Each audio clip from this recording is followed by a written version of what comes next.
This matters now to our guest host, Richard Haass, is president of the Council on Foreign Relations. Ambassador Haass suggests that the projection of foreign policy starts with a confidence at home. America's economics confidence is near shattered amid non-existent wage growth. I love how you do this with your wonderful book. You bring it right back to what we're all focused on, which is a lack of wage growth. Where are we going to find that? The short answer is we're not sure. We were hoping maybe we'd find some out of improved education, out of reducing the growth in healthcare costs. Well, both of those things have happened. More Americans are getting, spending 4 years in college. Healthcare costs, the curve is coming down, yet wages are stagnating.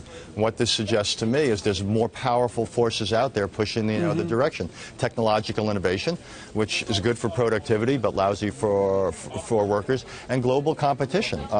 It's just making it tougher and tougher. My answer that I hear from corporate leaders is all we need is more economic growth. You're a great dovetail at the CFR of what corporate businesses are doing and saying versus the economics of the moment. Can we find economic growth as a solution?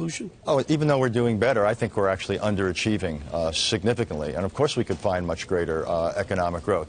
Infrastructure projects would be a big deal. Corporate tax reform more broadly, creating confidence about the predictability of the American financial system. We could be growing much higher, but even if we were to grow much higher, I think there's still questions about how that translates into wage growth. The IMF puts infrastructure front and center. I believe it's Chapter 4 of this year's World Economic Outlook. Lawrence Summers writes it up in the FT yesterday. To me, this is a mystery. You've served in government administrations. Why can't America get organized and have a better efficiency and plan on building bridges? Right. This is a no-brainer. It's good for the economy. It's good for employment. It's good for resilience. It's good for Republicans. It's good for Democrats. Exactly. But people simply can't agree on the level of federal contribution to it and where the spending goes. But you could do this with public-private partnerships where the federal piece of it would maybe be a dime on the dollar. This ought to be something that Republicans as well as Democrats can get onto. My hunch is it may also simply be that Congress and the White House can't agree, and Congress doesn't want to give the president to win. Secretary Clinton speaks of fair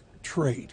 Is that one of our challenges with wage growth? Is we're still migrating jobs abroad because of unfair rules? Look, there's some of that tariff and particularly non-tariff barriers. I'm more interested, though, in free trade. And I think one of the real questions you asked about growth, one of the other things we could do is finish these TPP negotiations, the Trans-Pacific Partnership negotiations, give the president trade promotion authority, and get that passed. We could also do the same thing across the Atlantic.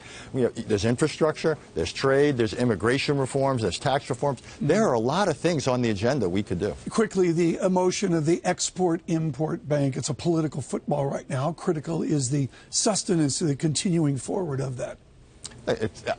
Do I think it's critical? No. Do I think it's selectively useful? Yes.